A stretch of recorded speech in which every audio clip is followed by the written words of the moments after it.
সরকারের উপর এক ধরনের অনাস্থা আমরা দেখছি, বিশেষ করে বিএনপির বেশ কিছু বিষয়ে। আপনি কি একটু বলবেন যে আপনি কিভাবে দেখছেন বিষয়টাকে?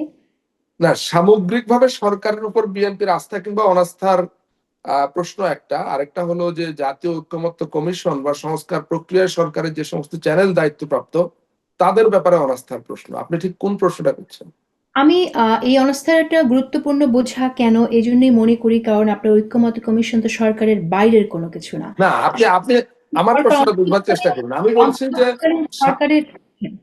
আমি বলছি সামগ্রিকভাবে সরকারের উপর অনাস্থা একটা প্রসঙ্গ বা একটা বিষয়। আর সরকারের তরফে যে ঐকমত্য কমিশন জাতীয় ঐকমত্য সৃষ্টি বা সংস্কার প্রক্রিয়া নিয়ে কর্মকাণ্ড করছে, তাদের উপর অনাস্থা এটা আরেকটা সেগমেন্ট।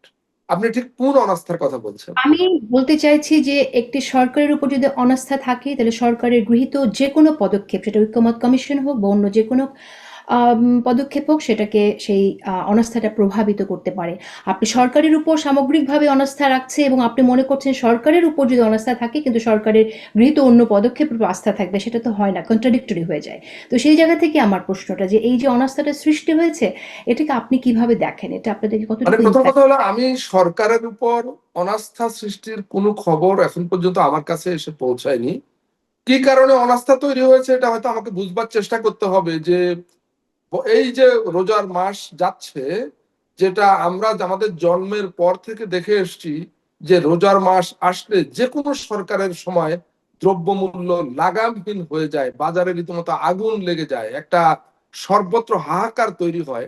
বর্তমান সরকারের আমলে বাংলাদেশের হিস্ট্রিতে প্রথমবারের মতো সেরকম কোনো ঘটনা ঘটেনি। এ কারণে কি সরকারের উপর কোনো অনাস্থা প্রশ্ন আসছে? নিশ্চয়ই তা না। আমি আরেকটু আপনাকে বলি, আপনার কাছে তথ্য আসেনি কিন্তু আমি বলতে বাধ্য হচ্ছি, উল্লেখ করতেই হচ্ছে।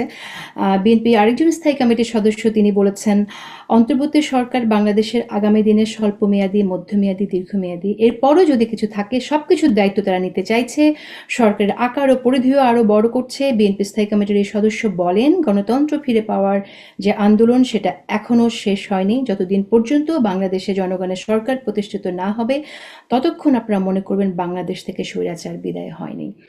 এই যে মন্তব্যটা, এটাকে আপনি কিভাবে রিড করেন? এটাকে এভাবে নিব যে দেখুন, কোন দেশে যদি পার্লামেন্ট এক্সিস্ট নাও করে কোনো কারণে, তবুও রাজনৈতিক দল বা পক্ষসমূহের তরফ থেকে সরকারের প্রতি আস্থা প্রকাশ কিংবা অনাস্থা প্রকাশের একটা প্রচলিত পদ্ধতি আছে। রাজনৈতিক বক্তব্য কোনো সভা সমাবেশে সেটা সরকারের প্রতি আস্থা কিংবা অনাস্থার প্রকাশের কোনো প্রচলিত পদ্ধতি নয়। এটা বক্তব্য তো বক্তব্যই, বিভিন্ন জন বিভিন্ন কারণে বক্তব্য দেন।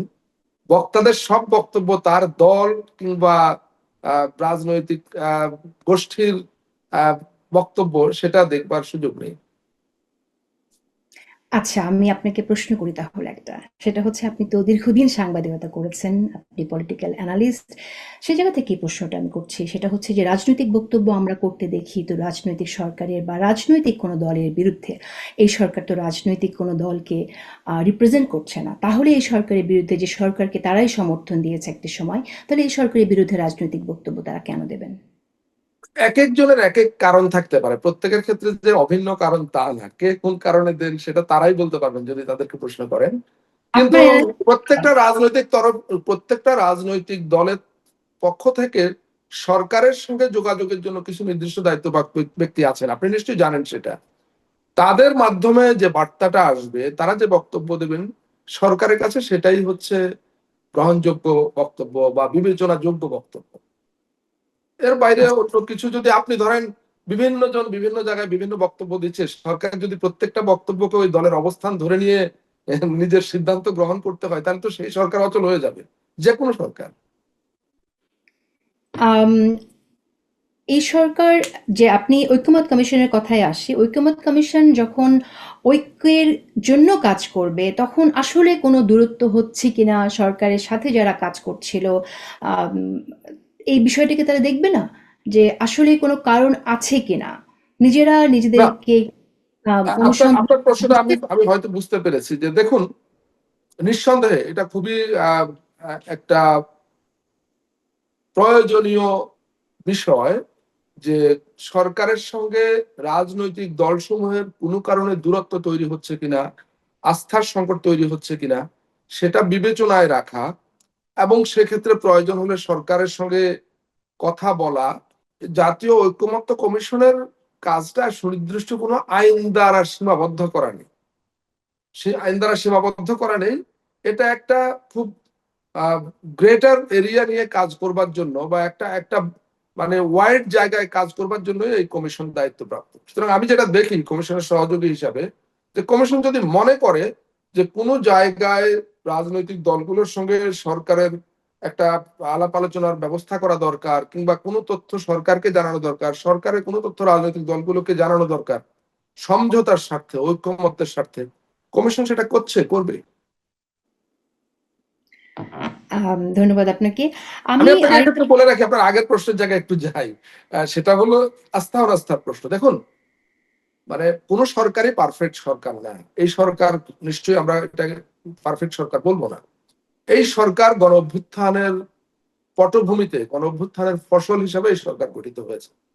এই সরকারের নেতৃত্ব দিচ্ছেন এমন একজন মানুষ যিনি বাংলাদেশ রাষ্ট্রের জন্মের পর গোটা দুনিয়া জুড়ে সবচাইতে গ্রহণযোগ্য, সবচাইতে বরেণ্য মানুষ। তিনি বাংলাদেশ কিংবা যে কোনো দেশের সরকার প্রধান কিংবা রাষ্ট্রপ্রধানের চেয়ে অনেক বেশি উচ্চতার, অনেক বেশি আহ প্রভাব বিস্তারকারী ব্যক্তি। এই ধরনের একজন ব্যক্তি কোনো দেশের সরকার প্রধান হয়ে সেটাকে খুব উপভোগ করছেন এবং তিনি একটা কিছু পেয়ে গেছেন, এটা যারা ভাবে তারা আসলে তাদের জ্ঞানের সীমাবদ্ধতা বা আমার বোঝার আ- সীমাবদ্ধতার আমার কারণে ভাবে।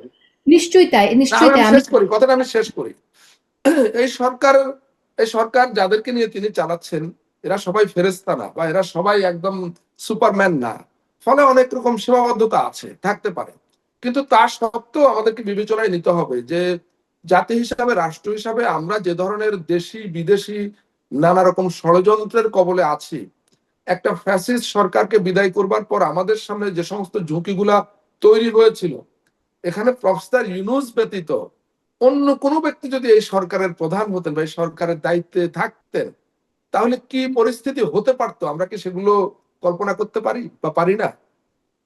না, কল্পনা করা যায়। সেই জায়গা থেকে তো অবশ্যই আমরা প্রধান উপদেষ্টাকে নিয়ে আমরা ওরকম মন্তব্য কিন্তু কাউকে করতে শুনি না। এমনকি আমি যে কোট করছি যে দলের স্থায়ী কমিটির সদস্যদের, তারাও কিন্তু কখনো আমার মনে হয় না প্রধান উপদেষ্টাকে নিয়ে কোনো আমি তো মন্তব্য। দেখেছি বিএনপির প্রধান, কিন্তু বিএনপির যিনি এখন কার্যত প্রধান, অ্যাক্টিং চেয়ারম্যান, তার প্রত্যেকটা বক্তব্যে তিনি তো প্রফেসর ইউনূসের সরকারকে তিনি অ্যাপ্রিসিয়েট করেন।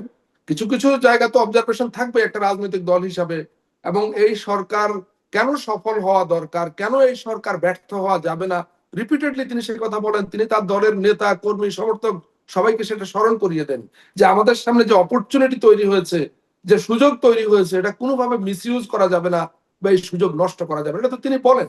সুতরাং তার অবস্থান যদি এরকম হয়, তার বক্তব্য যদি এভাবে আসে, তার দলের অন্য কে কোথায় কি বললেন সেটা কি সরকারের বিবেচনা নেওয়া খুব বেশি জরুরি?